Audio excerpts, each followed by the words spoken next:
it's on now. Okay. One more, just tap one more time. Cool, awesome, thank you.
We'll call to order the Subcommittee on Communications and Technology for our hearing on status of the Public Safety Broadband Network. This morning we convened to examine the progress in the deployment of the nationwide Public Safety Broadband Network, a mandate given to FirstNet by the Congress in the Middle Class Tax Relief and Job Creation Act of 2012 and for which FirstNet was created. With the January 13th release of the request for proposal to award a contract for the deployment and operation of the network, FirstNet has achieved its most crucial milestone to date, and within the time frame promised by Chairman Sue Swenson. I commend Ms. Swenson, the FirstNet board, and the staff of FirstNet for reaching this milestone, especially given the time lost in FirstNet's early days when controversy hobbled its efforts. If FirstNet's able to stay the course to the timeline it has established for the RFP process, proposals will be due just 1 year after the United States Government Accountability Office released its report on FirstNet's progress in establishing the network. In that GAO report, they observed that FirstNet faces a multitude of risks, significant challenges, and difficult decisions in meeting its statutory responsibilities, including how to become a self-funding entity. Today's discussion with FirstNet will give us the chance to gain a better understanding of the RFP, what it means for our nation's first responders, and FirstNet's thoughts on how it envisions its future. To that end, we've begun to hear concerns from parties that are candidates to build FirstNet's network. Some have expressed concern with FirstNet's attempt to establish a private-public partnership for the deployment and operation of the network through a single contract that covers all the states and territories, rather than a network of networks approach. FirstNet's asking one company to take on the obligations nationwide. This approach could make it tougher for small and regional companies to participate in FirstNet without partnering with one of the nationwide carriers. Others are concerned that FirstNet's RFP asks the winning bidder to take on the obligation to serve the needs of public safety, but does not provide an economic incentive to do so. In broad strokes, the RFP takes the approach that rather than FirstNet paying for the contractor's services, wireless providers will come to play in exchange for access to FirstNet's spectrum and the ability to charge public safety users subscription fees. The RFP also envisions grants of up to $6.5 billion in funding to support the build-out and operation of the network, but requires repayment of nearly 85% of that money in the form of sustainability payments to FirstNet. In short, it appears FirstNet's asking a wireless provider to take on the obligation of building a network to public safety specifications in exchange for a monopoly on public safety users and a zero-interest loan. Others still have expressed concerns that this seems to be a rehash of the failed approach of the FCC's 2007 700 megahertz D-block auction. Then the FCC asked the wireless industry to pay $2 billion for a nationwide license that would come with an obligation to negotiate with and serve the needs of public safety. Even with the prospect of holding the D-block license going forward as enticement, the wireless industry was not willing to put up the capital needed or build the network public safety was demanding. 9 years later, FirstNet's asking wireless providers to take similar terms without the enticement of a license. I hope that these concerns are misplaced, but there's a small but growing chorus asking why FirstNet believes that this time it will be different. The legislation that created FirstNet was not my preferred approach. I favored construction from the bottom up, not the top down.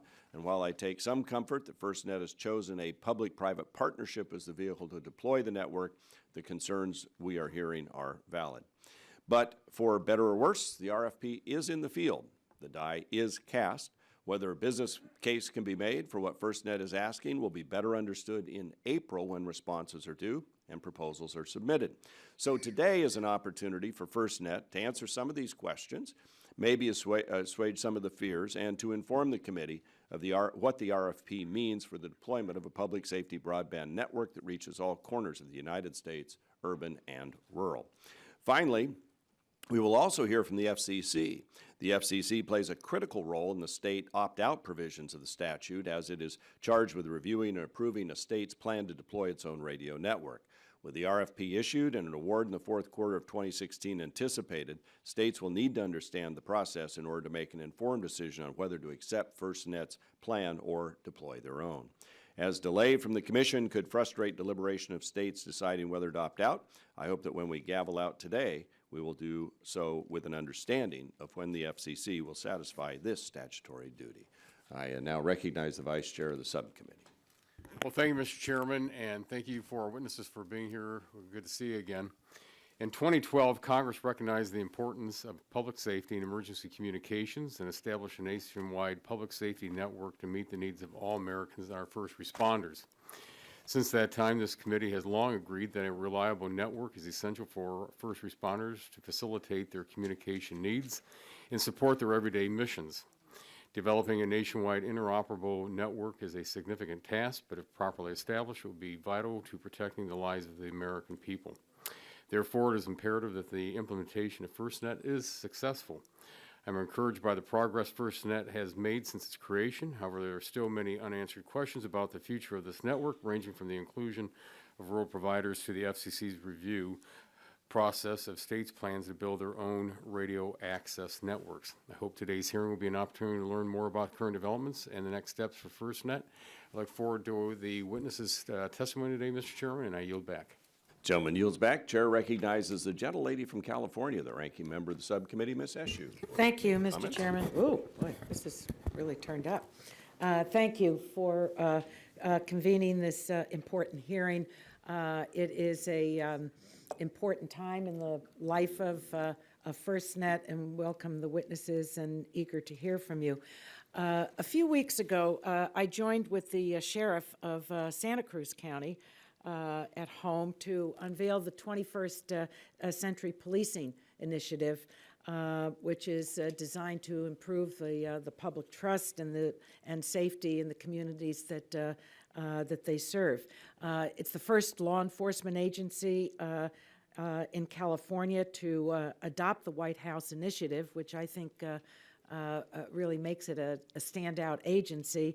It was a forward-looking announcement of renewed commitment to stronger police-community relations. And essential to the effort, the reason I raise it, essential to the effort is providing law enforcement and public safety officials with the tools and the resources they need to do their job. And of course, this includes the deployment of a nationwide interoperable communications network for first responders, or FirstNet.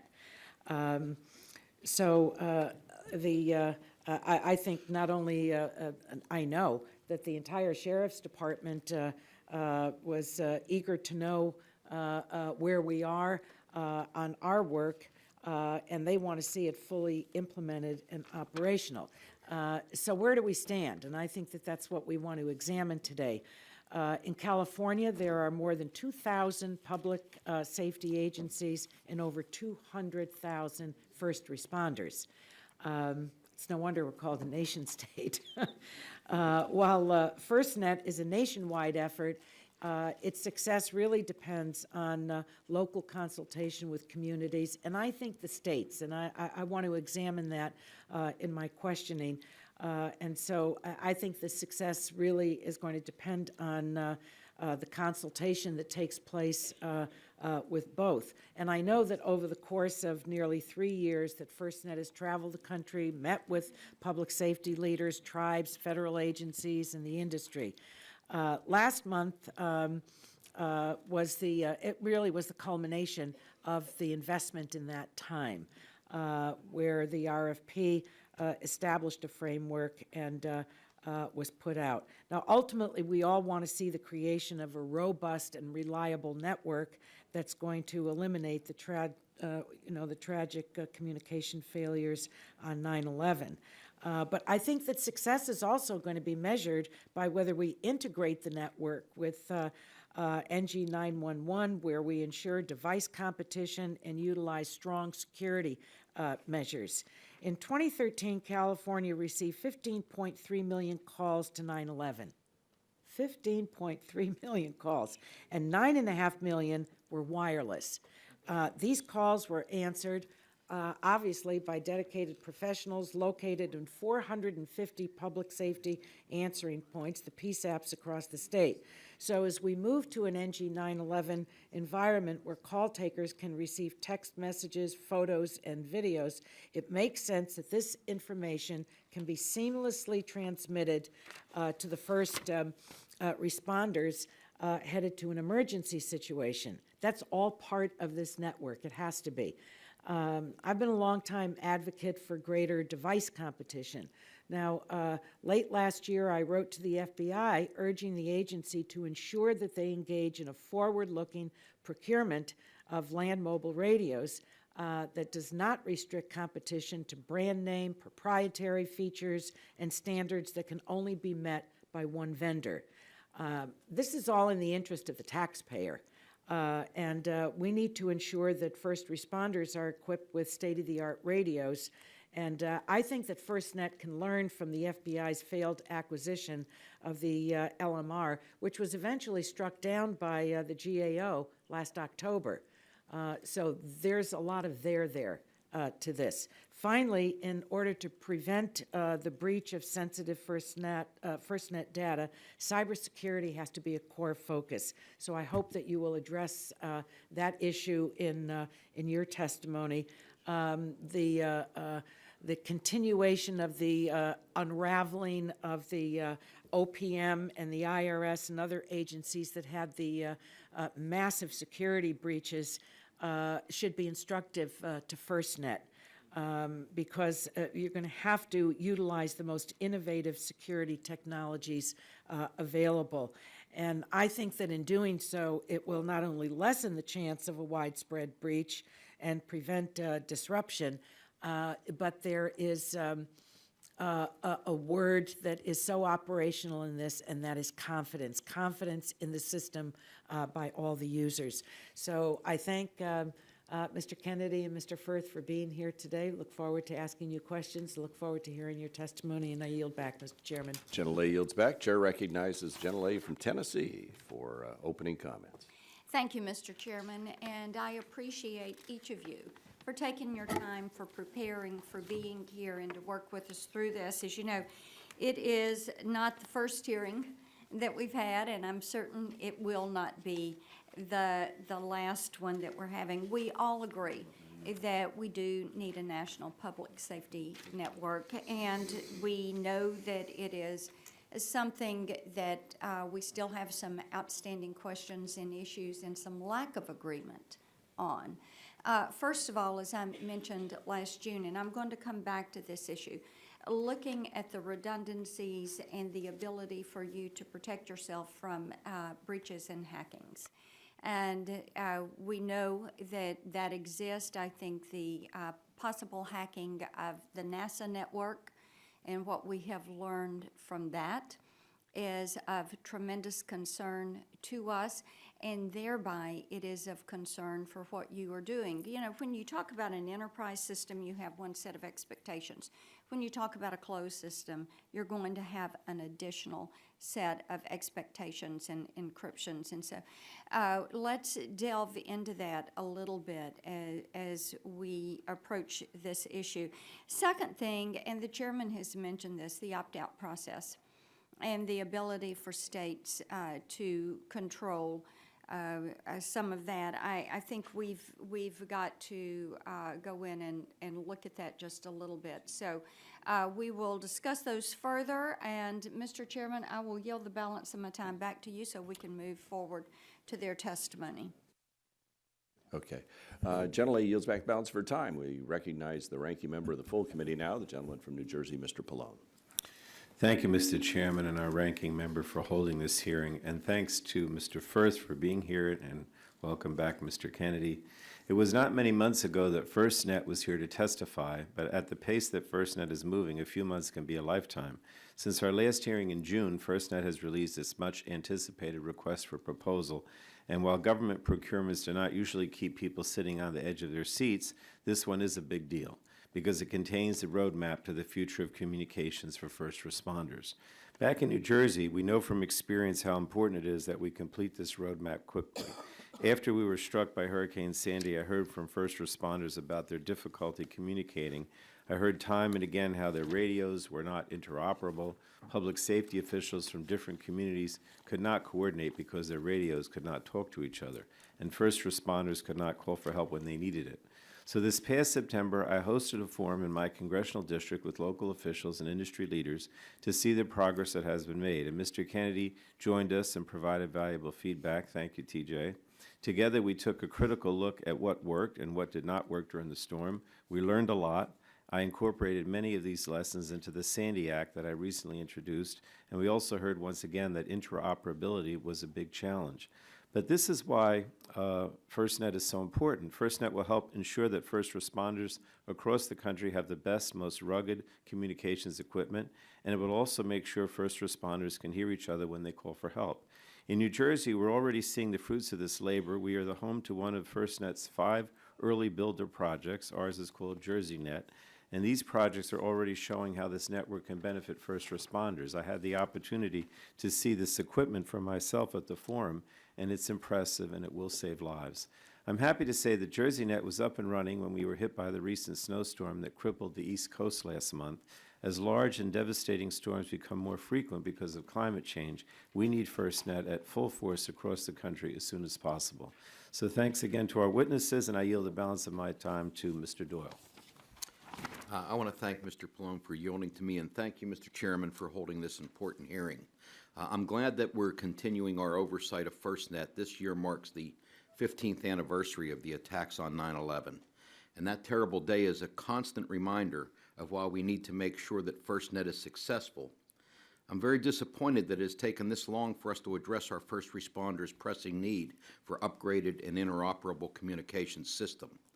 FirstNet will play an integral role in bringing our first responders into the 21st century, giving them access to high-speed data, apps, and a competitive market for devices. Everywhere in our economy, we see how these advances have been leveraged for unprecedented improvements in coordination and communication. From Uber and Lyft to Waze and Twitter, smartphones are enabling unparalleled innovation at an unparalleled pace. My hope is that FirstNet will bring these same benefits to first responders and that the results will be a safer country for both our citizens and first responders alike. Thank you, and I yield back.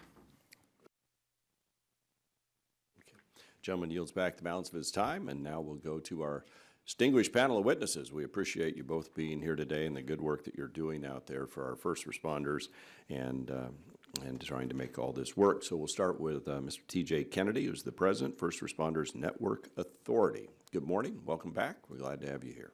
Good morning. Thank you. Will you push that microphone on? Thank you. Good morning. Thank you. Chairman Walden, Ranking Member SU, and members of the subcommittee, thank you for inviting me to testify on behalf of the First Responder Network Authority. I welcome the opportunity to brief you on FirstNet's ongoing progress in facilitating the deployment of the first interoperable nationwide public safety broadband network that will serve our nation's first responders. It's also a pleasure to appear here today with Deputy Director of the FCC's Public Safety and Homeland Security Bureau, Mr. David Firth.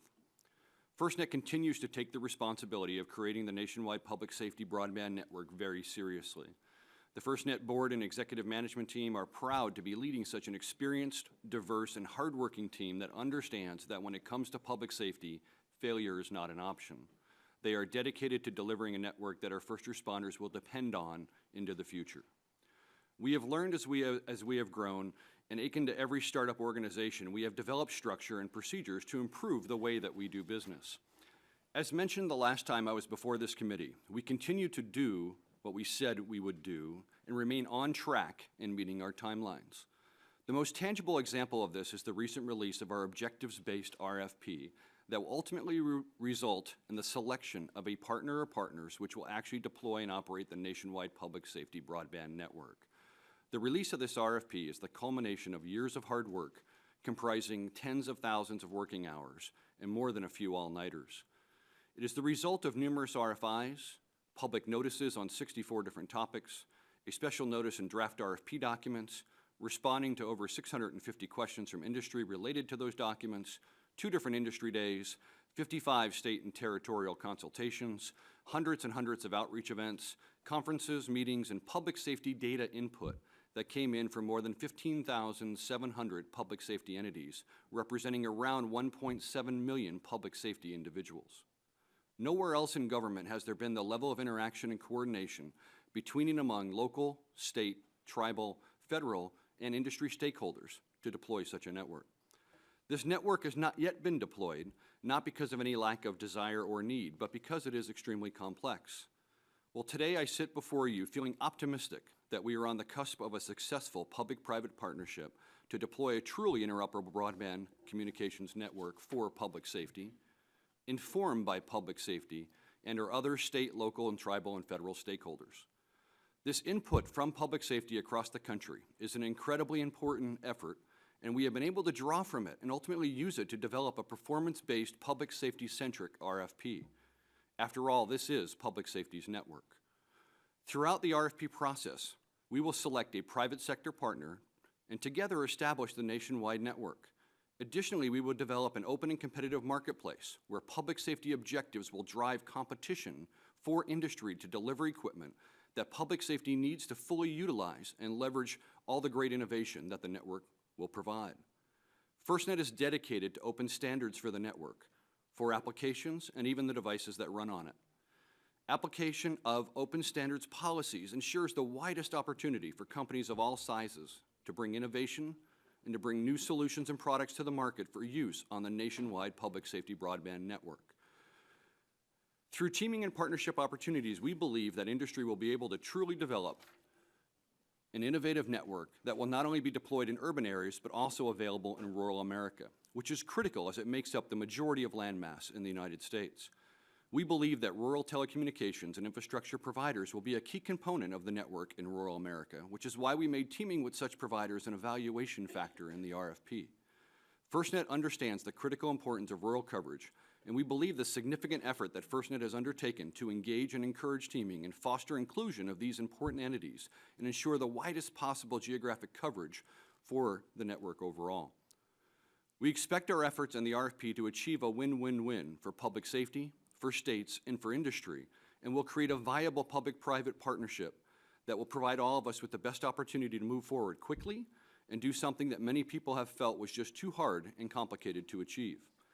The release of this RFP, along with the substantial consultation efforts across the nation, are significant accomplishments, but we have an enormous amount of work ahead of us in both of our core areas of focus. The first being to execute and complete the procurement process, the second being our ongoing important consultation with public safety across the country. Mr. Chairman, while this is not an easy task, I and our team are truly dedicated to the mission that Congress has given FirstNet. On behalf of public safety, and I am honestly excited to come to work every morning to work on this amazing mission. I am confident in reporting to you that our board of directors and the rest of the FirstNet staff are equally passionate about deploying this network for public safety. FirstNet is very fortunate to have attracted a talented group, and I am honored to be a part of this organization as we work towards that successful deployment of the FirstNet network. I applaud the leadership and guidance of the FirstNet board. Sue Swenson, our board chair, and the entire board have worked tirelessly to make sure that we ensure that public safety is the key focus of everything we do each day. Thank you very much. Thank you, Mr. Kennedy. We appreciate your good work and your testimony this morning. We'll now go to Mr. David Firth, the Deputy Chief, Public Safety and Homeland Security Bureau, Federal Communications Commission. Good morning. Welcome. We look forward to your comments, sir. Thank you, and good morning. Is that on? Yeah. There we go, yes. It's push-to-talk technology. Yes, well, we're going to move past that sometime. Good morning, Chairman Walden, Ranking Member Eshoo, and members of the subcommittee. Thank you for the opportunity to appear before you today to discuss the FCC's role in supporting FirstNet. Let me emphasize at the outset that the FCC is fully committed to the success of FirstNet's mission. My testimony today will focus on our actions to support FirstNet and to implement the tasks that the Act has assigned to the Commission.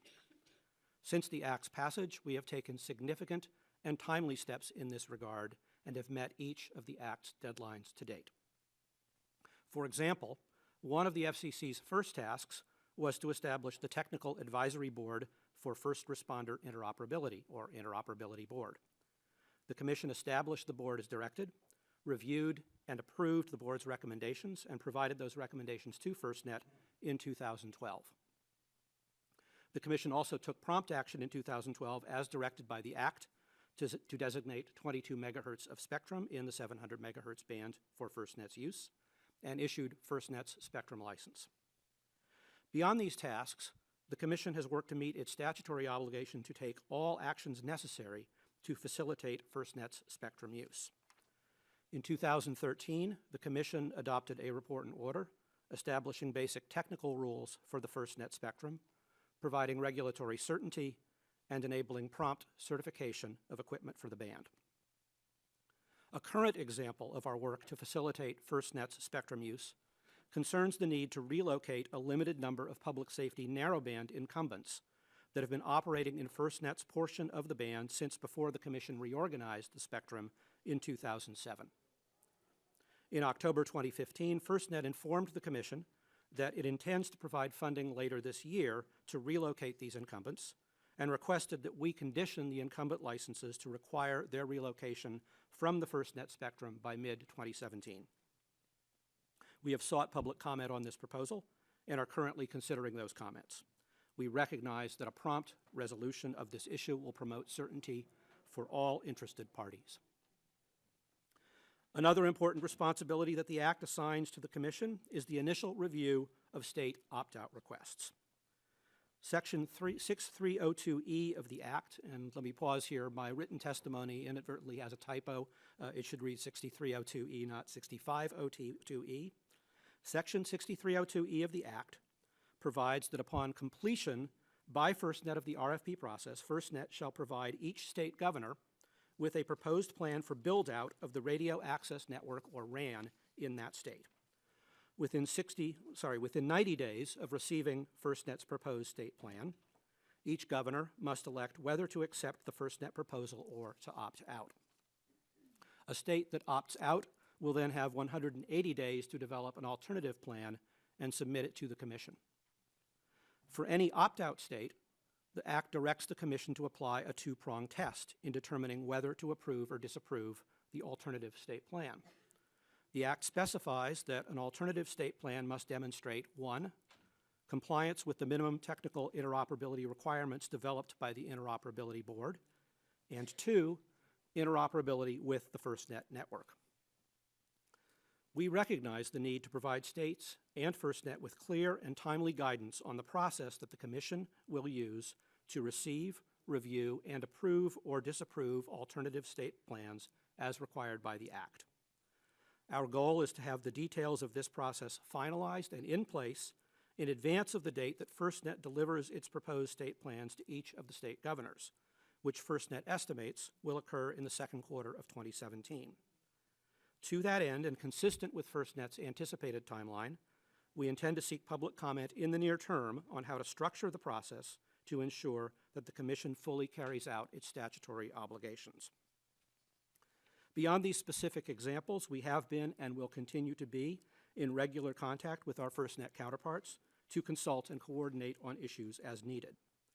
We have also been working with a number of stakeholders, including FirstNet, to help transition the nation's 911 call centers to next generation 911, so that NG 911 and FirstNet can complement one another as integrated components of an end-to-end public safety broadband ecosystem. While this transition is still in its early stages, planning from the start is critical to achieving these synergies and benefits. In conclusion, we are committed to working with FirstNet as well as with our other federal, state, local, and tribal partners to achieve Congress's vision for a nationwide public safety broadband network. Thank you for your consideration, and I look forward to any questions you may have. Thank you very much, Mr. Firth. We appreciate the FCC's role in all of this as well.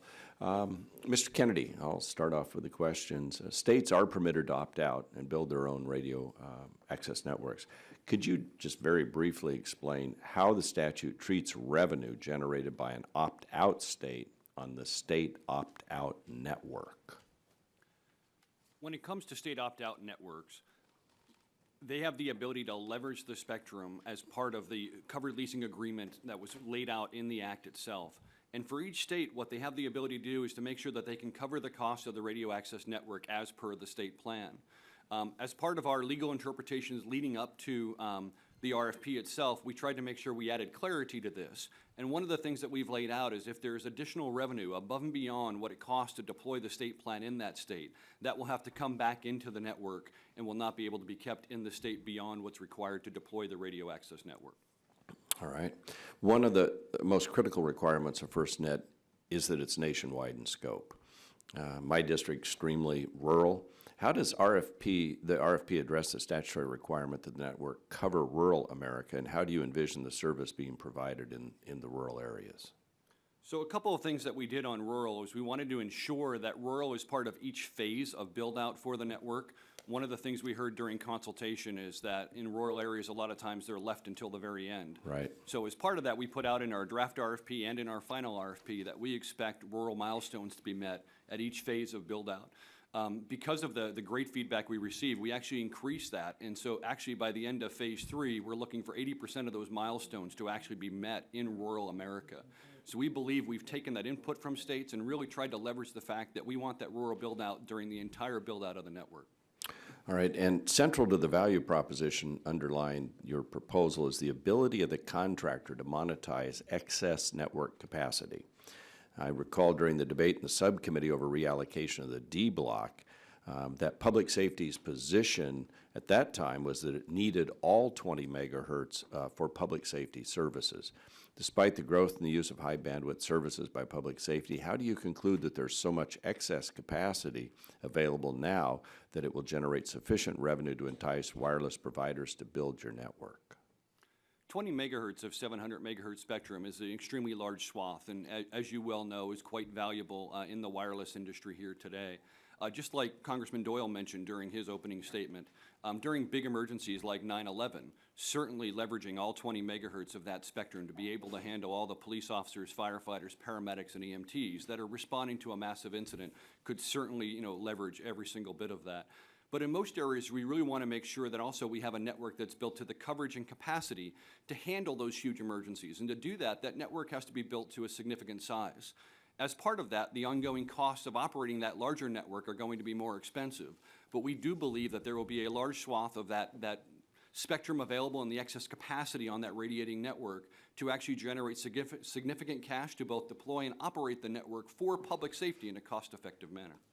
Now, the licenses have to be reauthorized every 10 years, right? You have to come back. But your RFP calls for the contractors to put out a 25-year plan. Can you tell me how those two interact? Sure. As you well know, and understanding the way the FCC works, every 10 years, those licenses have a certain number of rules to really be reallocated and re-upped every 10 years. We believe that a successful offerer who deploys on the schedule that we lay forward will certainly be meeting those particular requirements of the FCC for future renewals. Also on the 25-year time frame, we really wanted to make sure that we had a return on investment and certainty for the offerer. If we look at the wireless industry over the last 25 years, it has gone from 1G to 4G LTE where we are today, and it's really the overall history of wireless in America. So the next 25 years will bring a lot of innovation and a lot of changes, but we also wanted to ensure that public safety has this network for the long haul. In one of our first oversight hearings, a witness from the Commonwealth of Virginia discussed the budgetary challenges faced by state public safety entities across the U.S. He pointed out that because of these constraints, only a subset of first responders currently enjoy cell service, and noted that if FirstNet's vision was premised on all first responders in the state having service, there simply isn't enough funding to achieve this level of penetration. I would think this fiscal challenge is especially problematic for volunteer firefighting services, which are particularly prevalent in rural areas. Is FirstNet envisioning volunteer firefighters nationwide using FirstNet, and what level of penetration do you anticipate, and how does that factor into your economic analysis? We absolutely believe that volunteer firefighters, and for that matter, volunteer EMS and other public safety professionals will be on the network. We believe that they're excited to be able to leverage it going forward. Many of them today carry personal cell phones or other devices, but don't have the ability to communicate with other public safety professionals. We've ensured every step of the way that FirstNet has built into our network policies and procedures so far that volunteers will always have access and have the same kind of access as their professional brethren in public safety. Yeah, I think their issue is just affordability and what that will be, and it's an unknown right now, right? It's an unknown, but we also think it would be very competitive with the commercial services that are out there today, and that we think that public safety having the volunteer ability to get lower priced devices will also be something that will allow them to get access to it. Okay, thank you. Turn now to a gentlelady from California. Thank you, Mr. Chairman, and thank you to both Mr. Kennedy and Mr. Firth for your testimony. I like hearing, Mr. Kennedy, that you can't wait to get to work in the morning. That's a pretty good sign. Being excited about what you're doing. I want to go back to some of the issues that I raised in my opening statement. Of course, the 911 centers are they're a central part of FirstNet's ecosystem, and they're the nerve centers. And I have 4 questions. I'd like you to tell the subcommittee what steps you're taking to ensure that that there will be full integration with the 911 centers and the benefits that come from that. To Mr. Firth, I'd like you to address the issue of cybersecurity, because there is, I think it's part of the task force's responsibility. I think I'm correct on that. You are correct. And how you're addressing that. My third question, I think it would go back to Mr. Kennedy, is the whole issue of competition and how that is actually going to be addressed. And I think that's 3. I can't remember the 4th. Well, I think the security of the data that FirstNet is going to handle. It's not only public safety's information, but it's also citizen information at the same time. So, and the other issue I want to raise is the role of the states. I'm getting some feedback that it's kind of all or nothing at all, that FirstNet controls all of the dollars. Where is the incentive with the states? This is delicate. I'm a believer in, you have a relationship that isn't all that it should be in the beginning, and then there's another layer that's added to it, and another layer that's added to it, and that can have an effect on the overall system. We are the United States. I mean, we have 50 states. So, and each state has different needs, and the chairman raised some issues about it. I think you need to unpack for the committee members exactly how it's going to work with the states. Where does you control all the money? Are there any incentives that you offer to the states as you build this out with each one? And the whole issue of rural and urban is really very, very important, because the RFP has gone out to all of the, the major outfits, and yet in broadband and in their own services, they have trouble getting services to rural areas in our country. So is it all of a sudden, because it's FirstNet, that all of that goes away and all is going to be well? So if you could, between the two of you, comment on those 4 issues. Most of them are yours, Mr. Kennedy. First one, and then I'll. Sure. Yeah. I'll take the Thank first you. one, and then I'll defer to David on the second. So on integration with Next Generation 911, we have an amazing relationship, and have been reaching out to all of the 911 associations, such as APCO, who's here in the room today, NINA, and other key associations that support the needs of our dispatch community throughout the country. Currently, what they do in 911 today, and the ones who are already progressing to Next Gen 911, are very eager to make sure that they have the ability to take videos, text, and other things that will be coming in from citizens, and to share that across FirstNet to public safety. What's great about FirstNet being a data network is we will have the ability to take a video, to take a photo, and make sure that that is put in the hands of police officers and firefighters in the field. And also from the field, that we'll have the ability to share with dispatch, to share with other public safety officials, key data coming out of the field. But let me just interrupt. That's a wonderful description of exactly what many do right now, but we want to make sure everyone does that, and that they have the equipment and the standards. What, FirstNet sets those standards, and where's the competition with the devices? See, I think that there are many things that are woven into each one of these portions of the overall net. There are. I mean, there's a number of elements. I'm going to take the last element you mentioned on competition of devices, which is something squarely in FirstNet's camp. We've really been driving the open standards. We've been driving it at an international level, making sure that we follow 3GPP and the open international standards. We've also been driving in different committees all of the things that need to be done to make sure that we have competition and that we have multiple devices that will be available from multiple sources, that will have band 14 and spectrum available in those devices to operate, and to give low cost and different options across the board of both commercial devices and hardened public safety devices. So we have very much been owning trying to drive that going forward. When it comes to your first question of the different standards on next-gen 911, there's still more work to be done there. At the same point, we're working very closely with our 911 partners to make sure that all of the intersections of where 911 is going to intersect with FirstNet, that integration is built into what we do with the FirstNet network. And we're also leveraging our labs at PSCR in Boulder, our Public Safety Communication Research Labs, to make sure that we're looking at the different elements of 911 and where the intersections with FirstNet will occur.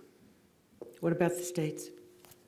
When it comes to the states, one of the things we've done, and we've learned to your point, that multi-layered approach, is we've gone out and met on consultations. We've realized that there are multiple layers of how we need to interact with states and interact with locals through the state and along with the state to make sure that they have lots of opportunity, to your point, local control. We've actually brought in our Public Safety Advisory Committees, the PSAC, which makes up 42 different state, local, and public safety associations, to take on this exact issue of local control and to work with different associations across the country and come back with advice for FirstNet on how best to address the local control issue and meet the needs of each state. I want to defer to David on the cyber question. Oh, we're out of time. If we have time, I'm happy to answer it, but I'll defer to you. Why don't you go very quickly, because I know it's a concern of other members on the committee, so. If I could just briefly address the cybersecurity question that you asked. You mentioned the task force that the FCC convened. We convened a task force about a year ago on PSAP optimization in the NG 911 environment. And one of the working groups in that task force was specifically assigned to look at cybersecurity for PSAPs. We recognize that this is a critical issue, and we're concerned that many PSAPs, particularly smaller ones around the country, are not adequately prepared. That task force has just come back to us as of last week with a series of very detailed recommendations on how to move forward with cybersecurity for PSAPs in the NG world. And we're going to be working with FirstNet to make sure that those recommendations sync up with what FirstNet is doing so that both ends of the communications chain are secure from cyber attack. All right, thank you.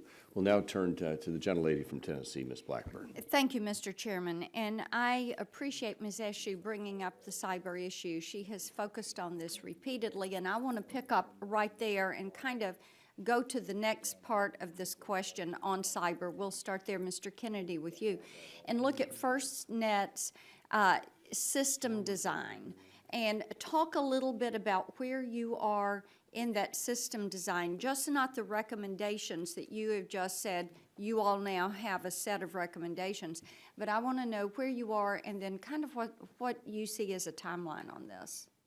So a couple of things. We actually have put out a public notice and some key RFI documents related to cyber. We received comments back from industry and from states and public safety this past fall. We've incorporated those into our final section in the RFP on cybersecurity. As part of that, we've always envisioned that we're building in security from day one. We're not just tacking it on at the end. We also want to leverage the best practices from the private sector as well as within government to make sure that we're taking more innovative. Okay, let's stop right there because government networks, obviously, OPM breach, NASA, they're not secure. And whether it is an encryption issue, whatever, we know that there are some gaping holes, if you will, that are there. So I don't think that is the standard that we want to hold up. So I'll yield my time back to you to continue. So on that front, we're really looking for industry as part of their responses to this RFP to bring forward private sector best practices as part of their solution that will be judged against our standards that we've put forward in Section J of the RFP to be able to make sure that they meet the highest standards that public safety will need to meet and make sure that we ensure the security of all of the data related to emergency medical services, law enforcement, and the fact that we're going to have all of this data operating across the FirstNet network. Okay. We're going to be watching that very closely. We fully understand and appreciate the need for the data security. We also understand that you have data transfer that needs to be considered. All of these things are going to have to be taken one at a time. We appreciate that, and we just look forward to working with you on it. Mr. Firth, I want to come back to you on this opt-out process. You talked about that in your testimony a little bit.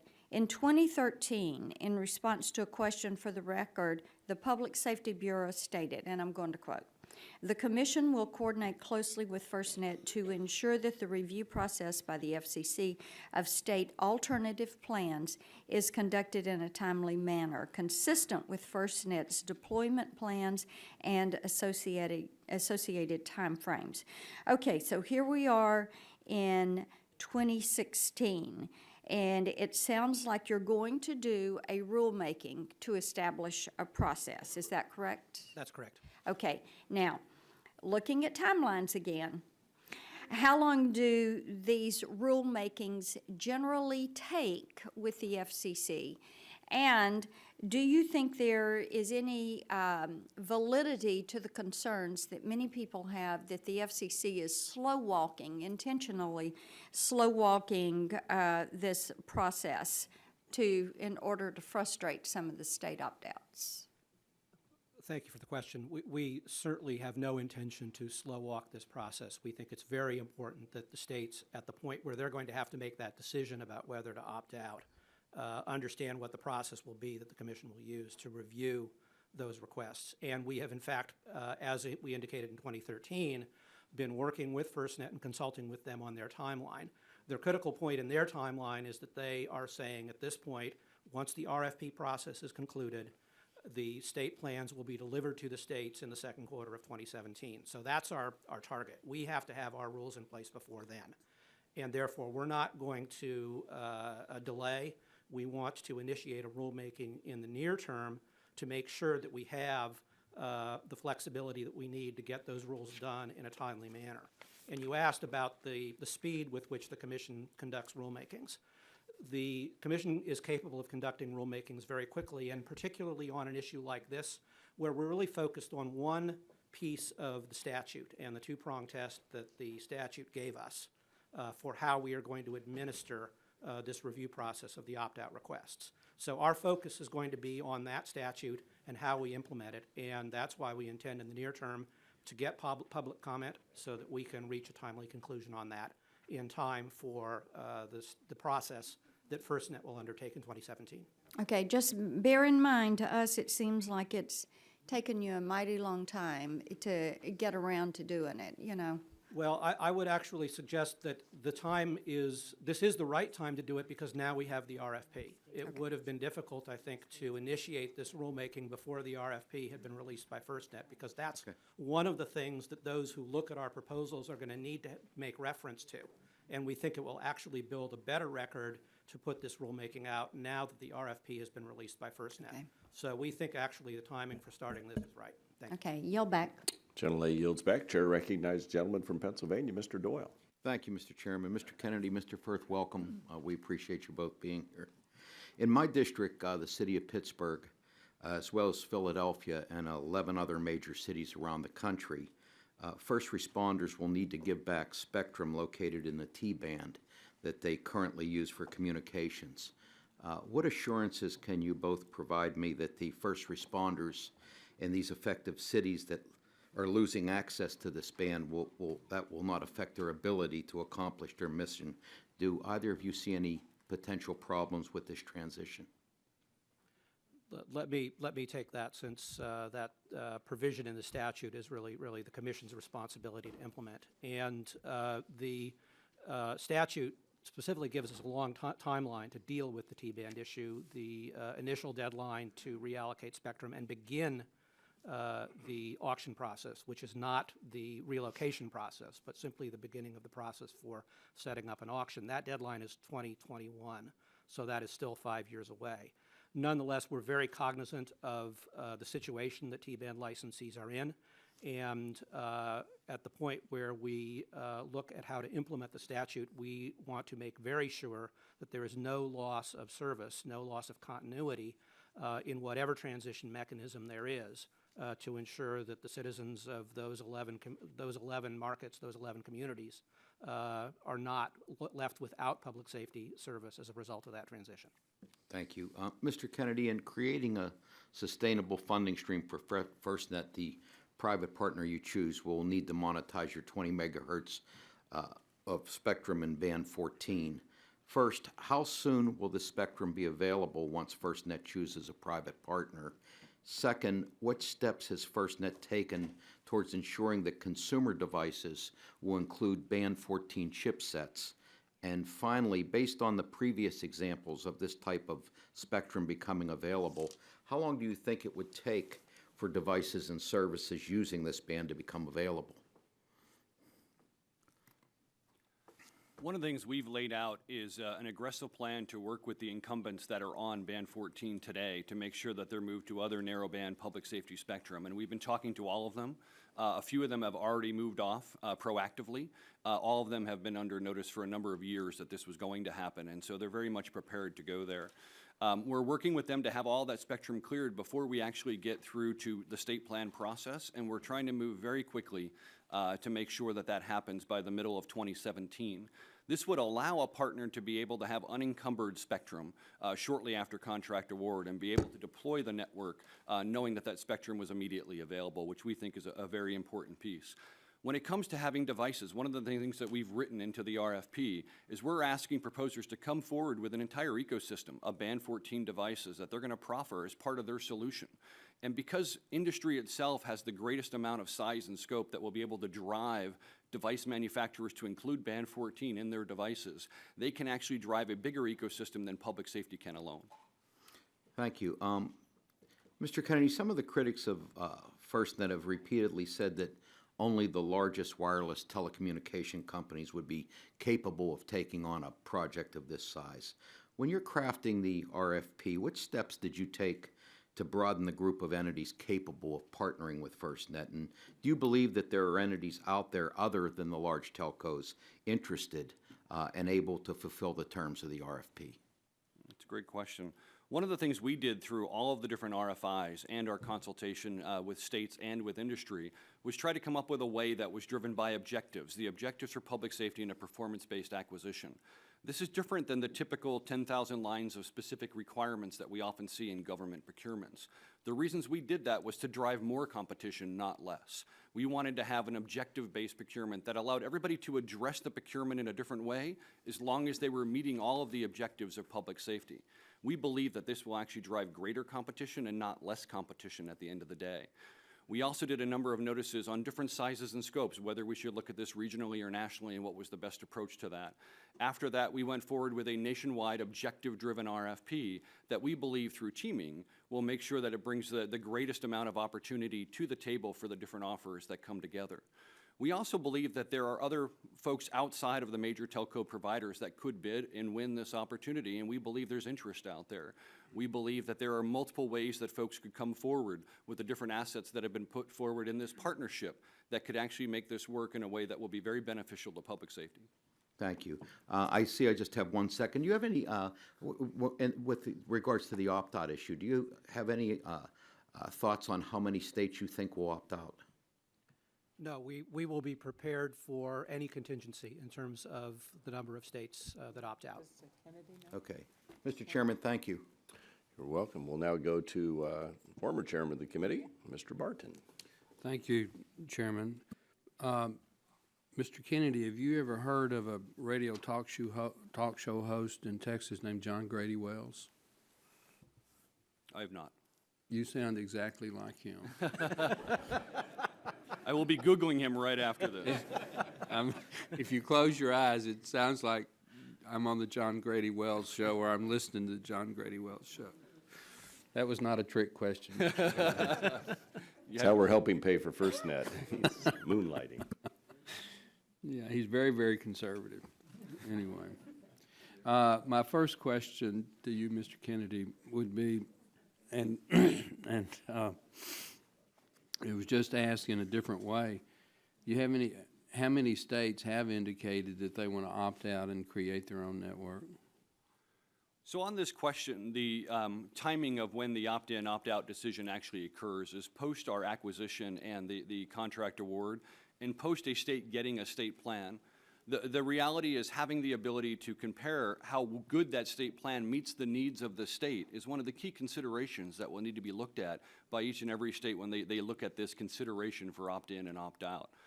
We also believe that it's going to be incumbent on those offerers who are coming forward to bring a very compelling offering, because they will want to bring in as many states as possible to make this a very successful solution for public safety and to make it so that there's less integration or risk in the overall project. As part of that, they're going to have a very compelling offering that goes into each of these state plans.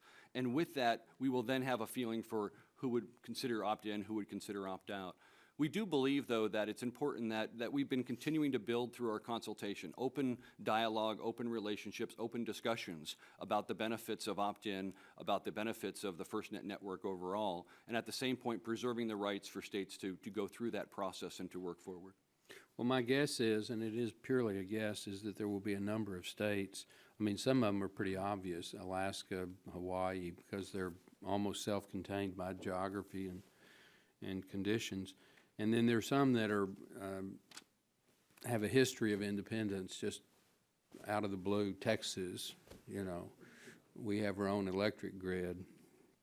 So I would assume that there will be a number, and that's something that I would hope that there is some planning, because even if you opt out to have your own state network, it certainly has to be interoperable within the state with everyone, and it has to be interoperable with the other networks in the national network. Has there been any interaction with Texas so far about that? I know that Harris County has a local network that we tried to make sure was acceptable. We actually just held our most recent board meeting down in Houston, and actually the FirstNet team and the board visited the Harris County project again and had great interaction with the team and the significant progress that they've made on that early builder project, and the lessons learned, both key lessons learned that were in the Spectrum lease agreement, but also the unofficial lessons learned from deploying that network so far and the growing pains as they work through continuing to grow that network. A lot of discussions with the state of Texas, who are involved from the SMLA perspective, but also with the consultations throughout Texas. As you know, the thousands of public safety agencies in Texas, a huge amount of key constituents for Texas to visit with. Todd Early and his team and Skylar Hearn from the Texas Department of Public Safety have been crisscrossing the state. They have a tremendous team. They've actually built an online web portal and key training for public safety responders throughout the state to make sure they're informing them about the network. We've been working very closely with them and even met with key officials in Austin to make sure that they understand both opt-in and opt-out and all the opportunities that will become available with having a public safety network for first responders in Texas. Oh, good, thank you. I guess my last question, the kind of the $64 question, which is hard to answer. What's your gut reaction when we'll actually have FirstNet up and running? Not just talking about it and making significant progress and moving forward and all this, but actually have a network that's functional and that's usable. You know, it's going to occur after the opt-in and opt-out decision, and after a key opt-out and opt-in decisions, we will have the ability to move forward with deployments in states. Right now, we're anticipating that those state plans, much to what was mentioned by David earlier today, will be occurring in mid-2017, and that they'll be coming out after this contract award. We then have that 90-day period for opt-in and opt-out. So as early as late 2017, the network would start being deployed. Operations will depend on the size of a state and the size of the region and so forth for how that will be deployed. In some cases, that will take a number of years, but trying to make sure that we get the network up and running as quick as possible. So in the reasonable future, I mean, we're not talking 10 years, we're talking. No, very reasonable future. Okay, thank you. Thank you, Mr. Chairman. Gentlemen, appreciate your comments. We'll now go to the gentlelady from Colorado, Ms. DeGette, for questions. Thank you, Mr. Chairman. Well, Go down. I know that some of my questions have been asked, but they haven't been asked by everybody, but I'm still not going to ask them. There was one topic I wanted to talk to you about, though, and that's the topic, Mr. Kennedy, we talked about last year when you were here, when we discussed NIST, which of course has facilities in Colorado. At that time, you told the subcommittee that FirstNet had just started to work with NIST on a number of technical questions. I was wondering if you could give me an update on that work and let me know how that has helped inform the recent RFP. The work being done by the Public Safety Communications Research Lab at NIST has been invaluable to FirstNet. We have a very close relationship, and actually our technical team is also headquartered in Boulder so that they can have close proximity to the NIST team. This team is working on key issues like priority and preemption. They've been literally testing and loading networks to make sure that the priority features and these preemptive features that are going to be critical to this public safety network to always have the on-demand resources they need for big emergencies has come because of the tremendous work by PSCR. Another key element is looking at standards work. PSCR is part of all the third generation partnership project standards meetings. These are critical because we need to not only build to a nationwide standard, but also to international standards to make sure that we keep open networks and open standards and also have a variety in an ecosystem of devices and equipment that will be cost effective. That work is very much being driven by NIST. A third element really goes into cybersecurity and making sure that we look at the best practices and that they're also doing key testing. And so tremendous amount of work being done by NIST and PSCR. Lastly, they're actually setting up right now task teams with our Public Safety Advisory Committee, who is going to be working on advising PSCR and NIST on leveraging the R&D money that is in our act to make sure that we look at key interfacing of LTE going forward and what we're doing in LMR systems, and also making sure that we meet all the mission critical needs for public safety. So it's a tremendous ongoing relationship, and we couldn't be more pleased with the work by the PSCR team. Thanks. I guess I'll yield back. Thank you. Now turn to Mr. Latta, the Vice Chair of the Subcommittee, for questions. Well, thanks, Mr. Chairman, and thanks again for having today's hearing. And gentlemen, thanks very much for being with us today.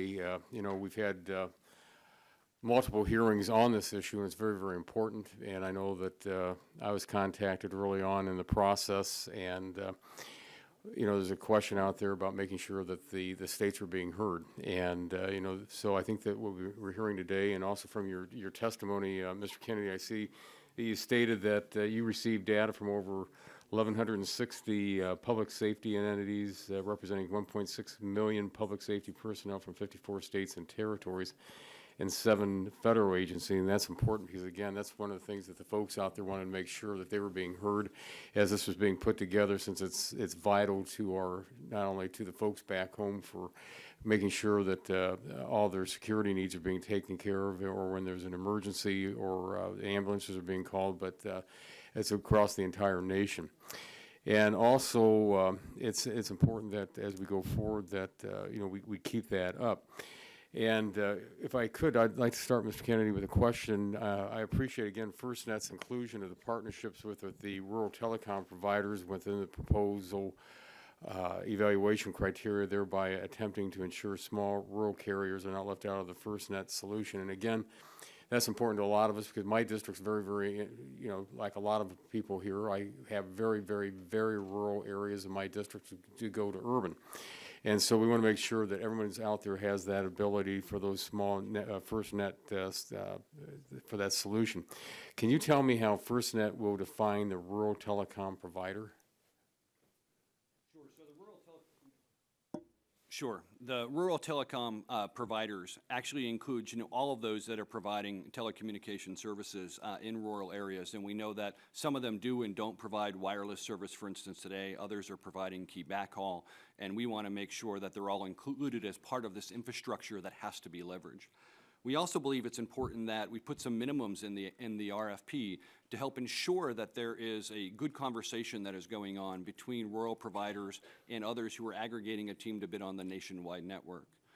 Lastly, as I mentioned a little bit earlier in response to a question, we are also continuing to look at the minimums that are happening at each phase of deployment, and we've actually upped some of those from our initial draft RFP and the final RFP to ensure that rural deployment is first and foremost on folks' minds, and to be able to deploy quickly in the way that we've put forward in the RFP.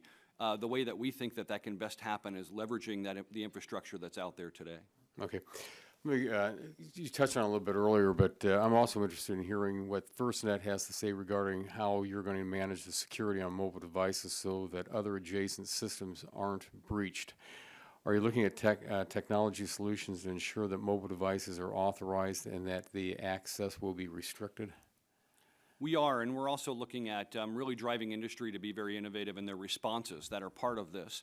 We know that identity and credentialing and access management and that human factors are often one of the weakest links when it comes to a network. And so understanding, which device is tied to which first responder and also who's using it at that particular time is very critical.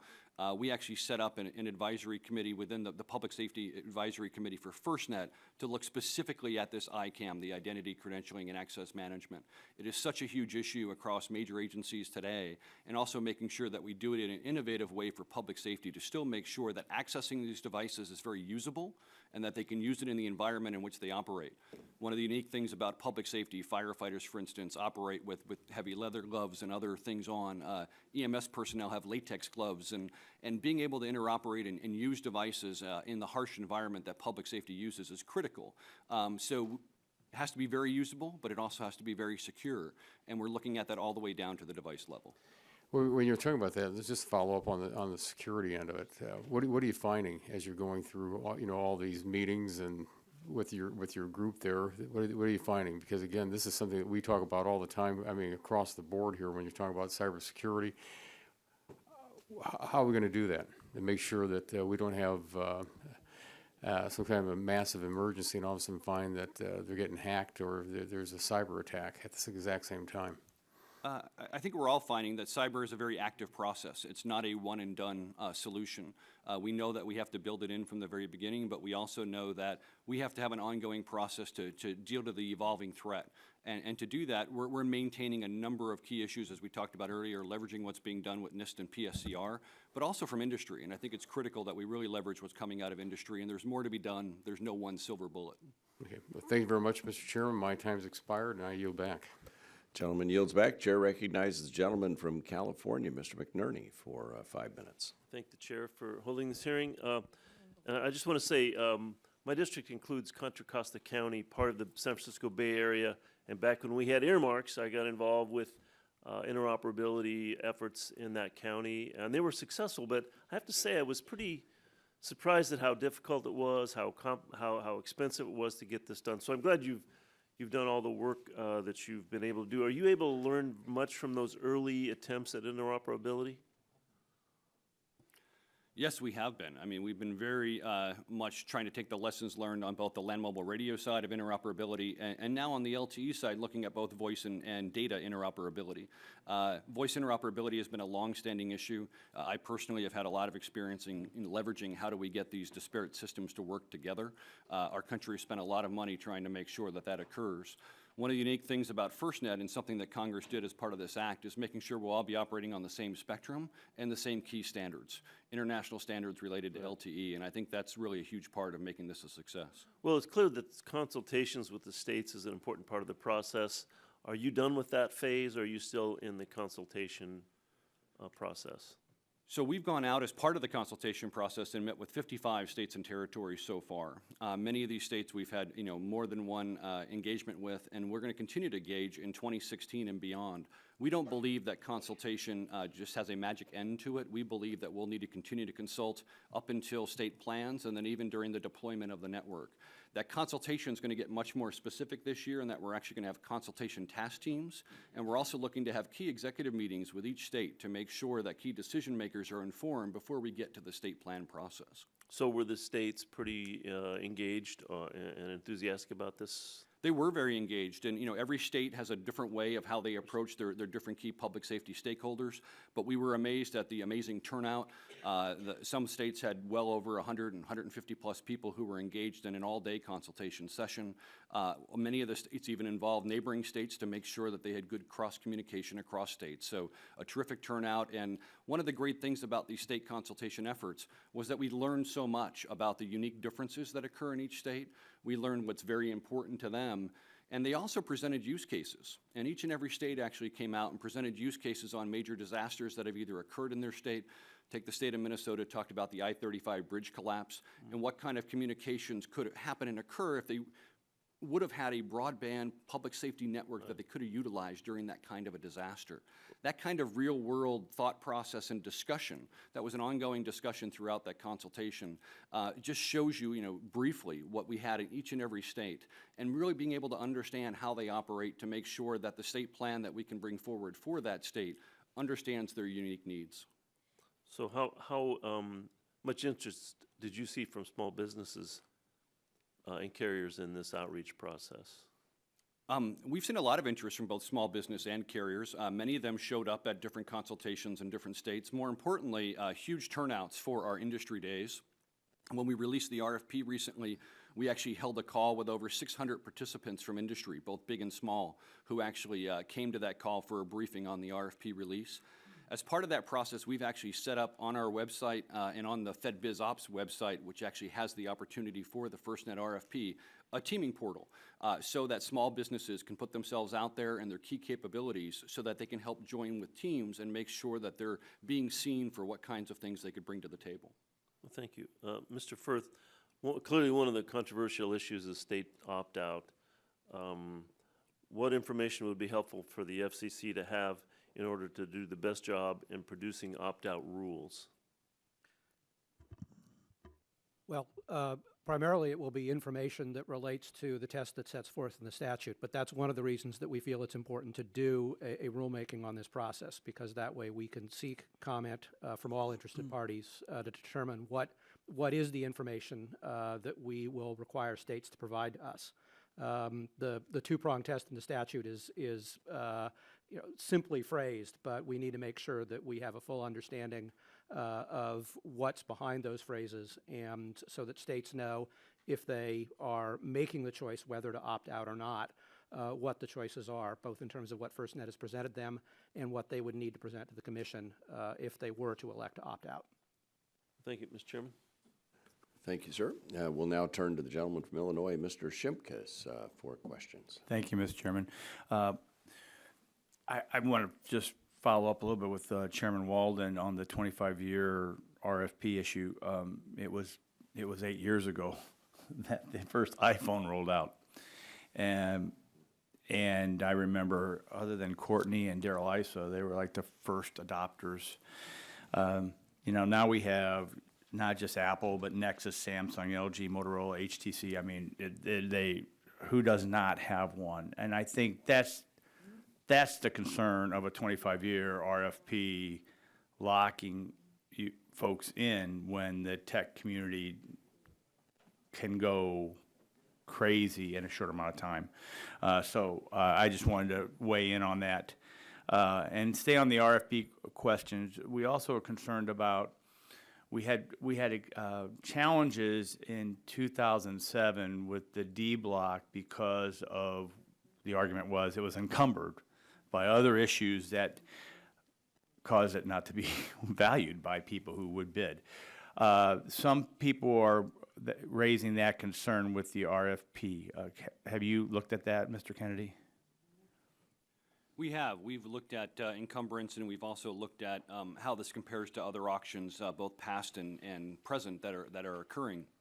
The encumbrance of many of the recent auctions, even the AWS-3 auction and others, many of them have some encumbrance related to either military personnel or other agencies that are still on some of that spectrum. We also know that with the broadcast incentive auction, a certain amount of time, 39 months, to be able to be moved off of that and some of those key considerations. And in the public safety case, we're talking about 5 million, to 10 million to 13 million, first responders and key personnel that will be leveraging the network, depending on really trying to make sure that we meet all the needs of public safety.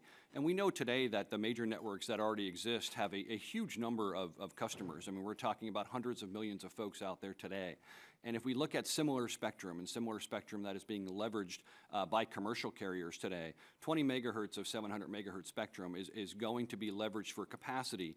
We believe in ways that are still quite valuable and are not over encumbered to be able to get great value out of that. We've also done a lot of market research and a lot of discussions with industry leading up to this, and we've seen great interest in that spectrum and that they think there's value there. Thank you. Let me talk about the penalty mechanism real quick. there's a penalty for failing to hit these targets. It's our understanding that the targets are set by the contractor. If that's the case, do you think that they kind of lowball the targets to make sure they meet their contractual obligations? There's always a chance that that can occur. One of the things that we've tried to do is to balance the needs of public safety and making sure that we can ensure great adoption by public safety. We put public safety first and foremost in both these penalties and also in the objectives that are driving the RFP. At the same point, we want to make sure that they're achievable, and we believe through competition and in competition in the RFP that different offers will provide and have to step up to the plate with good adoption targets that we're going to compare against each other, and I think that's important. And I missed the discussion a little bit on PSAPs. I was walking in from another hearing. But we know that one of the board members opined about the changing role for PSAPs. Does that mean that there's actually discussions by you all about functionalities provided by PSAPs, or you all providing guidance to PSAPs? I certainly think that the enhanced functionality of FirstNet is going to provide new and different ways of communicating for PSAPs to and from the field to police officers, firefighters, and EMTs. I do believe that that's an opportunity for 911 centers to continue to grow and leverage that new technology. I will defer some time to David to answer this, though, from the PSAP perspective in the FCC. That'd be great. Thank you. Yeah, and in fact, we have encouraged 911 authorities and PSAPs to get involved with the FirstNet state consultation process for precisely that reason, that these both elements are very interconnected. And we are also very focused on our efforts with our PSAP task force and with some of our efforts at the Commission to advance next generation 911 in making sure that the PSAPs evolve in parallel with the intended deployment of the FirstNet network, so that there will be, in fact, true interoperability all across. Well, thank you, because as you know, Ranking Member Escher and I, we've been really focused on the PSAP's evolution over time, and I'm sure we'll be looking at it closely to make sure that we're not stumbling over each other, but we're very helpful in providing the network that we're all looking for. And if I might add, we've also, I don't know if TJ mentioned it, but they have actually hired a next generation 911 specialist that will be working with us. We were going to have a meeting, but I think it was postponed by the snowstorm, but we are looking forward to starting that relationship very shortly. Thank you. Okay, we'll turn now to the gentlelady from New York, Ms. Clark, for 5 minutes. Thank you very much, Mr. Chairman, and I thank our ranking member. Good to see you again, Mr. Kennedy. I have a couple of questions, and it has to do with the whole opt-out piece, because you mentioned that this construct is geared towards a state opting out. Have you taken into consideration perhaps a part of a jurisdiction of a state? And have you also taken into consideration maybe a grouping of states so that there's a tri-state opt-out? And what would be the tipping point for a national system network if the opt-out provision is utilized by 50% of the jurisdictions in the nation, right? How do you envision managing cybersecurity given the variability of systems that can be established? And what would be the sort of management maintenance standards that could be put in place to make sure that we have a standard across the board for a robust and impenetrable network, if you will? Number of very good questions. First off, I think on the opt-out question, the Act is fairly prescriptive on what it says on the opt-in, opt-out decision related to the radio access network portion of the network. The good news is, the core network and the nationwide backbone of this network are nationwide, and they're something that everyone will need to connect into and leverage both the integration, the network policies that we put forward, and in an opt-out scenario, they would work both through the FCC and the NTIA process and FirstNet to make sure that they will be interoperable, and I think that that's absolutely critical to make sure that we have a successful network. As far as, different sizes and scopes, the Act did not anticipate either a sub-state or multi-state way of doing that. And so the process we have to go through is very much state-driven by each governor having that opportunity to make that decision about that radio access network. So where you may have a tri-state authority that has the infrastructure already in place for whatever they do in terms of deployment of emergency, they may see it necessary to make sure that their interoperability is at a certain standard. Couldn't they come in with an opt-out plan from a tri-state perspective? Right now, the plans are very much driven at a state-by-state level based upon that governor decision. We have seen states certainly being very open and talking to each other and sharing best practices and talking about future solutions. The good news, because we will be operating all under the same network policies, not only will those 3 states be interoperable, but all 50 states, 5 territories, and the District of Columbia have to be interoperable. So we will all be operating on the same standards. We will all be operating off the same core network for public safety users. This is a critical baseline to make sure that we maintain that interoperability. So it may be just a matter of utility then. What type of instruments are being used? And that's where the vulnerabilities could ultimately lie when you're talking about cybersecurity. Yes. So what are we looking at a standard in terms of, you're not going to govern what companies they decide to go with if they opt out, but not all companies are equal either. So, how do we get to that floor where, because anyone who's vulnerable in the system, whether it's an instrument or something else, makes the entire system vulnerable, right? Absolutely, and your point's valid that, the weakest link is always the issue, and often we see that as even a human link. To your point about being impenetrable, I think, most impenetrable networks are also not very usable, and so we also have to have both pieces of that to make sure that we're having great security and also good use for public safety needs.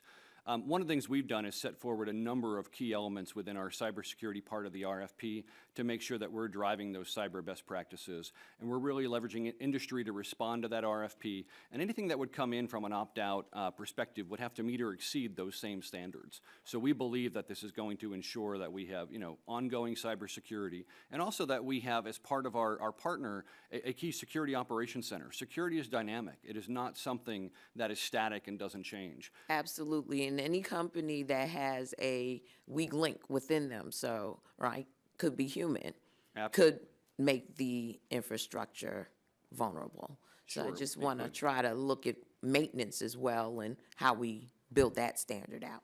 I yield back, Mr. Chairman. Well, thank you very much. The gentlelady yields back, and the gentleman from Kentucky is recognized for 5 minutes. Thank you, Mr. Chairman. Thank you for the witnesses for being here. And Mr. Firth, in your testimony, you mentioned that the public notice regarding relocation of current users of FirstNet spectrum. When can the committee expect to see a resolution? We released that public notice in November. We obtained comments from interested parties in December. FirstNet submitted an ex-party to us a couple of weeks ago. Okay. So we are working very actively on that. Again, cognizant of FirstNet's timeline because they are setting up a funding program and they've given us a requested date for when they would like to see the spectrum cleared. So with all of those elements in place, I think that we can move forward quite quickly to reach a resolution on that. That sort of answered my second question. I was going to ask Mr. Kennedy if your timeline is FirstNet's able to move forward with the timeline that you offer, but I guess you all have agreed upon a date, so it sounds like, and you're going to meet the date they've agreed upon, I guess that's the question? I wouldn't say we've agreed upon a date. They have given us a date. They have said their request is that the licenses be modified so that any incumbent could not stay on the band past July of 2017 without FirstNet's consent. But they've also set up a funding program and a relocation program consistent with that timeline. And as TJ said, I think their intent is to try to move as many of those incumbents as they can off the band well in advance of that date. Okay. So what they're asking us to do is simply to make the necessary licensing changes that would commemorate that these licensees are no longer entitled to operate on the FirstNet spectrum. There's other spectrum in the 700 megahertz band that's available for them in the narrowband spectrum, and so that's where they would be reassigned to. Okay, so my question is how is this timeline going to impact your ability to move forward, but since you're working that out, so. Yeah, our suggestions and requests that have been made to the FCC, you know, are still working through the final NPRM process, but so far we believe that, you know, we're in sync in what we've discussed with them and look forward to that happening. Are there any other FCC proceedings or FCC actions that FirstNet needs to be resolved before you can move forward? Not related to spectrum relocation in the 700 megahertz band. Okay, thanks. And also, look, Mr. Kennedy, this is a different topic. The crux of the RFP is the ability of the winner to monetize the spectrum. Can you elaborate on the quality of service, priority, and preemptive parameters for public safety traffic on the network, and how this is factored into your valuation of the spectrum? For us, the key quality of service parameters that are required by public safety to be able to operate are something that both our technical team in Boulder as well as the Public Safety Communications Research Lab have been testing of equipment for years. It's something that we consider to be table stakes for what must occur to be able to have public safety and commercial users operating on the same spectrum. And so having that ability to have preemption and to have priority and to provide that mission critical quality of service that we're looking for public safety is something we're requiring of all offerers. Our technical team will be, you know, greatly involved in the evaluation of those proposals, and it's a key thing that we have to make sure that this network will provide that priority and preemption whenever it's needed. So you have to make sure the winner is financially successful, because that's what it's based, the ability to move forward is. But also, so how does FirstNet plan to ensure that the winning bidder only gains access to the market at competitive rates? So for the sake, I know part of the previous question was the winning bidder, and they have to be financially viable to monetize the system. What about FirstNet's ability to make sure they maximize financial ability? Yeah, as far as maximizing the bids that come in and that we receive, we believe by having an objectives-based procurement that allows innovative solutions and industry to come together with the best solutions. And through competition, we believe that we will make sure that public safety gets the ultimate best deal that can come forward. Competition is by far the best thing that we can have to ensure that, you know, there's not value being left on the table that's not being leveraged by public safety to get the best network possible. Thank you, and I'm meeting with some of my public safety people today, so I know it's important in Kentucky, it's important everywhere, and appreciate the work you guys are doing. Thank And I yield back. Thank you. The gentleman yields back, and the chair now recognizes the gentleman from Texas for 5 minutes. I thank the chair and welcome Mr. Kennedy and Mr. Firth. I'm from the greater Houston area. We've seen our fair share of natural disasters, the worst disasters in American history. For example, the worst hurricane, Galveston 1900. Over 6,000 people, the low end, maybe 8,000, were killed in 24 hours. The worst industrial accident, Texas City 1947. A ship exploded. Almost 600 people were killed. Every firefighter, except for one, died trying to put out that fire. A mere tropical storm, Claudette, set the American record for rainfall in a 24-hour period in 1979 in the city of Alvin, Texas. 43 inches of rain fell within one day. I was living 10 miles away from Alvin, Texas when that happened, staying up all night with my dad, preparing for our first floor becoming the wading pool we never dreamed of having down below. But those problems we face in Texas are much different than problems they face in California, North Dakota, and Pennsylvania, for example. FirstNet must be able to adapt to those challenges, different challenges. It can't fail, especially in a time of crisis. In Houston, we say failure is not an option. My first question for you, Mr. Kennedy, is, in the worst case scenario, how should we measure failure with regard to the RFP? What is failure? When does it fail? How do you measure that?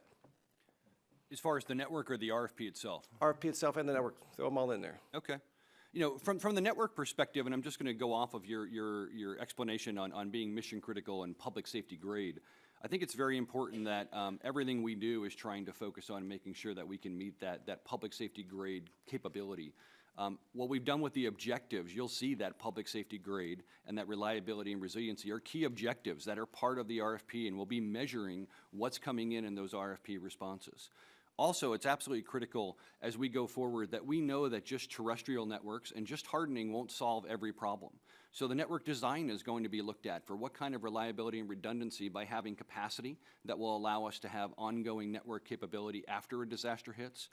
Also, we've leveraged our Public Safety Advisory Committee to look at public safety grade and make recommendations. Your point about different parts of the country. You know, the kinds of hardening that they need in Florida are sometimes different than what they need in Texas versus Alaska. You know, different kinds of issues. Some parts of the country have issues with earthquakes, other parts have issues with hurricanes and flooding. And so those kind of issues really demand a different type of network infrastructure in different parts of the country. Also, it requires other ways to reconstitute a network. There are some things when we look at a tornado and a direct hit that you know, there's no building of a cell tower that necessarily will. Joplin, like Mr. Long's district, Joplin, Missouri, direct hit. Joplin's a great Yep. example of that. And so you have to have other things that can reconstitute a network during that kind of very focused disaster. And that comes down to leveraging deployables. Deployable networks have been something that we've looked at both for major events, but also for response during that kind of reconstitution of a network. There are aerial platforms and other things that are now having the ability to bring networks to where networks have been decimated very quickly, and also having the ability, like we've seen with the New Jersey project, to be able to look at how do we have deployable networks after a storm like a Hurricane Sandy, and how can that go ahead and reconstitute a network where a network has been wiped out. And so it's not just the permanent physical infrastructure, it's also having a network and a network operations center and that design built in so that we're able to prepare for and respond to those emergencies in every state and have assets that could actually move between states when needed to make sure that they're responding to those big events. You get all these RFPs, you look at them and go, man, these don't hit these targets. They're short, they're falling short, doesn't handle the needs. It's a failure. What's plan B? How do you move forward from that? Like Apollo 13, how'd you bring those guys home? What's plan B if there's a failure? Proposals aren't viable. Any plan for that, or just going to wing it after that happens? No, we certainly have considered that there can always be issues with RFPs. There can be amendments that are issued to deal with a deficiency or something that will not work. Part of the thing we're doing right now is we're waiting for questions to come in from potential offers. Questions will often drive to make sure whether we've hit the right targets or whether there are things or issues that would require changes. We're very open to knowing that we need to be, you know, agile and be able to respond to what comes back. And so we've left those options open. At the same point, we're trying to move with urgency to make sure that this network gets built and gets in the hands of public safety. Thank you. Yield back. Thank you. The gentleman yields back, and the chair recognizes the gentleman from Southeast Ohio for 5 minutes. Thank you, Mr. Chairman, and I also want to thank the panel for being with us today. I serve an area of the nation that struggles with network access and availability, rural Appalachia. So these are topics that are very much a concern to me. Mr. Kennedy, this subcommittee is working on a bill to help streamline access to rights-of-way so that communities will see both better broadband services and more competitors. We know the more competition, the lower the cost, the quality goes up. We know how that works. Is it safe to say that the winner of the contract is likely to need to deploy new infrastructure to satisfy the objectives of the RFP? First off, I encourage the efforts that you're doing because I think that will help both FirstNet and wireless providers nationwide to provide better broadband service to the entire country. I think specifically, we believe that the majority of this network will be initially deployed on existing infrastructure, but there will be a need to fill in some holes, which could mean some additional sites that have to be made. So it's a mixture, but a lot of it will be leveraging existing infrastructure where it already takes place, with only building when there is no existing infrastructure that can serve that need. Okay, so do you believe that streamlining access to rights-of-way could facilitate the deployment of the network, especially in rural areas, either directly or indirectly? You think that'll help? Yes, I do. Okay, great. Also, Mr. Kennedy, FirstNet has established 16 key objectives which the offerers must meet in its RFP. Among the set of 16, what are some of the most important objectives FirstNet will be considering when reviewing the submitted proposals? And can you give us any idea as to how the winning bidder will be decided? In other words, pull back the cover and give us the secret formula. As you know, with all open and competitive procurements, there are rules and regulations in the evaluation thereof. And so from that, I think it's really important that every offer look at all 16 objectives. As you've mentioned, there are some objectives that we've talked a lot about here today: cybersecurity, looking at the public safety grade, looking at coverage, all those kinds of things that are so obvious, looking at applications and devices. But they're all important. We really want to see how each and every offerer can provide the best solution competitively across that entire gamut of the 16 objectives. Yeah. One of the things that we think we've done very well is those same 16 objectives have remained the same since April of 2015 and have remained virtually unchanged since September of 2014 when we put out the first 15 objectives. And it's given industry a lot of time to ask questions. It's given public safety and states a lot of time to discuss, are those the right objectives, and will they help meet the network that they really want to see? So we believe we have the right 16 objectives. We believe that industry understands what those objectives really mean. And at the same point, we're not telling them how to respond individually. We're telling them to do the best that they can to meet those objectives in a cost-effective and sustainable way. Have you communicated to the offerers any idea of the weighting? I mean, are any of the objectives weighted more than others? For example, accelerated speed to market versus financial stability, or device ecosystem versus life cycle innovation. You got any weights in there, and do they know what they are? Yeah, there's a specific write-up in Section M of the RFP under the evaluation factors, and we really drive any offerer to read that very carefully. It's specifically, written and approved by our contracting officer, which tells which elements are more important than other elements. Okay, all right. All right. Based on the input that you've received from all of the various stakeholders, have any of the objectives emerged as the main target? Is there one objective that you're focused on more than any of the others?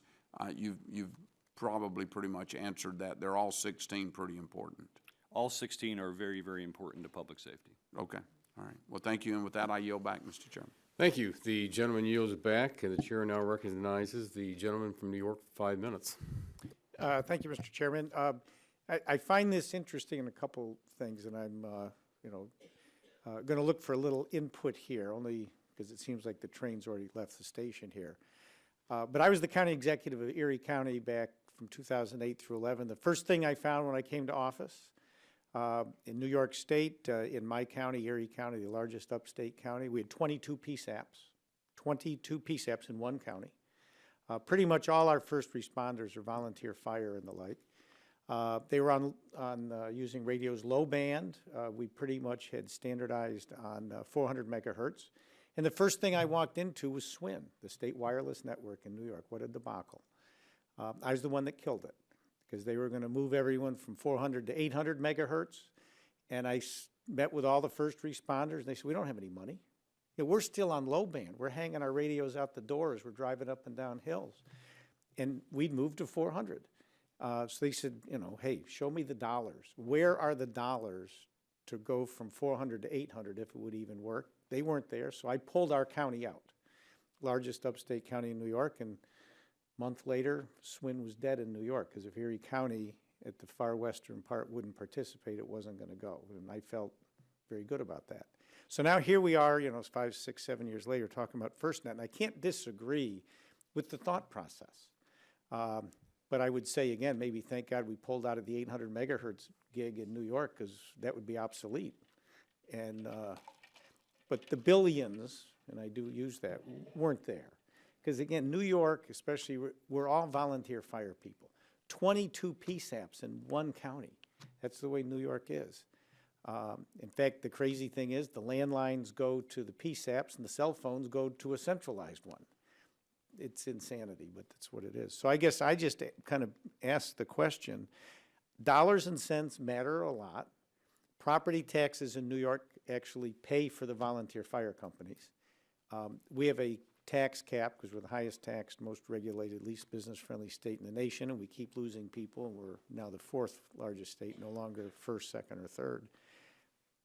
Tell me about the dollars and cents. If I'm bidding on this, I don't know that I'm going to have any customers in New York. because no one's got any money. State doesn't have any money, the counties don't have any money, and you can't, so is that a concern? Is it a worry? Are we just charging down the road? But talk to me a little bit about if I'm a bidder, aren't I worried about, am I gonna have any customers? So I'll answer that, and then I'll defer the PSAP question to David to follow up on that. Specifically, I do believe, based upon our consultation across 55 states and territories over the past year, that volunteer fire and volunteer emergency medical services are eager to leverage the FirstNet network. A couple of things in the model that we've laid forward is there is not capital expenditure. There is not the hundreds of millions of dollars to lay out for infrastructure in an opt-in scenario where that's being provided. The network would be provided. They would make an individual decision by each agency and even by a volunteer firefighter as an individual if they would like to buy that particular cellular service at a competitive rate that would allow them and enable them to have interoperable voice, video, and data communications across their own fire department and also with neighboring and other agencies, both police, fire, and EMS, and even across state lines. And having that interoperability is something that we've heard, even from volunteers, is a critical issue, and having the ability to be able to communicate with others.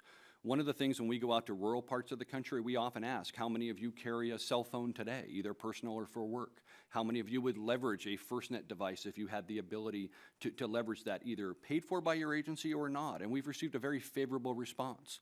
We also believe that the lower cost commercial-like devices or hardened commercial devices that have the right case or other things around them will provide some very cost-effective opportunities for volunteer firefighters and others to leverage, in addition to the radio systems that they already have. We know there's been a lot of investment in maintaining systems. We are a true believer that you should maintain your land mobile radio systems. They are key components of the public safety ecosystem. But at the same point, we think this brings a different and a new opportunity. And with time running out, I want to turn over to David on the PSAP part of the question. Well, I was struck by what you said about 22 PSAPs in the county, and that is something that we see around the country. There are many different arrangements in terms of how PSAPs are structured from state to state, from county to county, and that is a state and a county decision.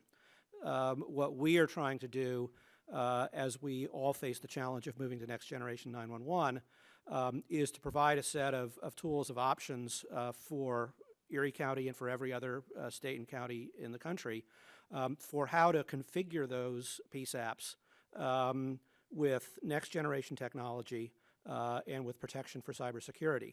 It makes no sense to try to individually defend each of those 22 PSAPs. But you can't defend them. You can't. Not only can you not afford it, even if you could, it wouldn't be the most effective way to do it. So in fact, the recommendations that our task force has come up with. My time is running out, but just to remind you, there are people who work in each of those 22 PSAPs, hence you understand the pressure of not eliminating those 22 PSAPs, which I tried to do as county executive. I'm going to watch this with a lot of interest. I thank you for your testimony, and you've given me also a reason to sit down with my first responders in Erie County and get some input for them, which I had not done prior to today's hearing. So thank you for bringing this up. I yield back. The gentleman's time has expired, and the chair now recognizes for 5 minutes the gentleman from Missouri. Thank you, Mr. Chairman. Mr. Kennedy, when explaining the payment of funds by FirstNet, or to FirstNet by the contractor, you state the minimum payments reflected in the request for proposal may be higher if driven by competition or if the partner wants FirstNet to take on more responsibility for key functions. Could you explain that statement, and does that mean that after the contract is awarded, the contractor could change the terms of its performance, do less by paying FirstNet more?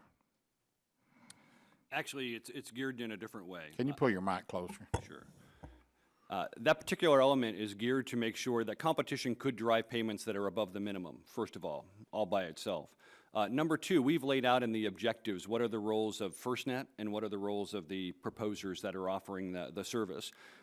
If, as part of that, they would like to make assumptions that FirstNet take on additional roles, they should calculate that into the fact that their payment would need to be higher to cover the cost of that roles. At the end of the day, it's sustainability of the overall network. There's not additional funding mechanisms from Congress that would pay for that in a change order process, and there's also, not a way to shift those responsibilities from the contractor to FirstNet without taking that into account when they look at their overall economic offering. So that's all done up front before the contract's awarded? Correct. They can't change later?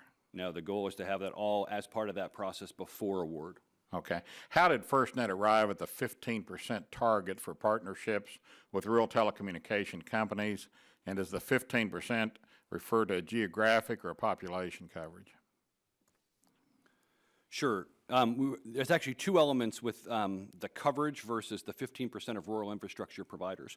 So I'll go through, currently in the RFP, at IOC2, there would be 20% of rural coverage, IOC3, 60%, IOC4, 80%, IOC5, 95%. That particular percentage is of the rural build-out milestones, so it's not necessarily just geographic. It's what milestones will actually be in that state plan, to be very state-specific to each part of that. The other element is we added, based upon consultation and the responses we received to the draft RFP, an additional requirement. There was no requirement in the draft RFP for a minimum percentage to be from rural telecom or rural infrastructure as part of that build-out. We added a 15% minimum to your 15% question to ensure that 15% of what, though? I'm still a little confused on what. Yeah, the 15% is that they're leveraging rural infrastructure for that rural build-out versus, for instance, other infrastructure or commercially available infrastructure. They're leveraging that from rural telecoms or rural infrastructure providers. Okay. And, excuse me, I understand FirstNet's excess capacity is key to the financial sustainability of the network. How does FirstNet plan to ensure that the winning bidder only gains access to the spectrum at a competitive rate? FirstNet shouldn't accept a lowball offering for its spectrum under any circumstances, even if the proposal's other elements are strong, I wouldn't think. In other words, for the sake of FirstNet's financial stability and solvency, how do you plan to ensure that FirstNet fully monetizes its spectrum? The absolute best way is through competition, and part of having that objectives-based procurement is we expect to have more competition than if it was overly specific. One of the other things is that we think by driving industry to be able to leverage how they would best deploy and leverage partners and bring together the best assets to deploy this overall network, that they will have the most synergy to give public safety more of what they deserve in a broader network that will really give public safety the best deal. We believe that competition is absolutely critical to make that happen. And we also believe that going down a best value approach is looking at what is being provided as the network in addition to the financial side of the equation. So how do you plan to ensure that the winning bidder only gains access to the spectrum at a competitive rate? I mean, back to my original question.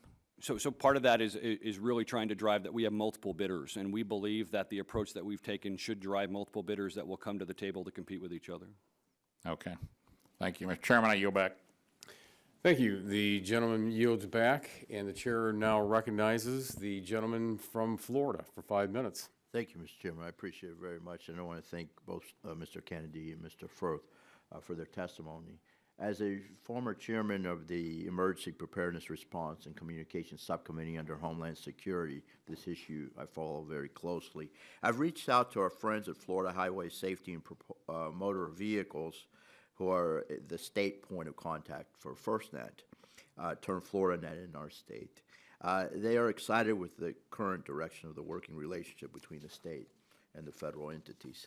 Mr. Kennedy, first question. It seems that with the deployment of FirstNet and the ever-growing dependency of public safety on wireless broadband, the need for interference protection and remediation will increase in importance. Chairman Wheeler recently reduced the size of the FCC's Enforcement Bureau's field presence, the function of the FCC that handles interference to public safety communications. Did the FCC or its consultants approach FirstNet and to discuss the threat, if any, of downsized FCC field operations to FirstNet's operation today, as well as going forward as the network expands? Again, for Mr. Kennedy.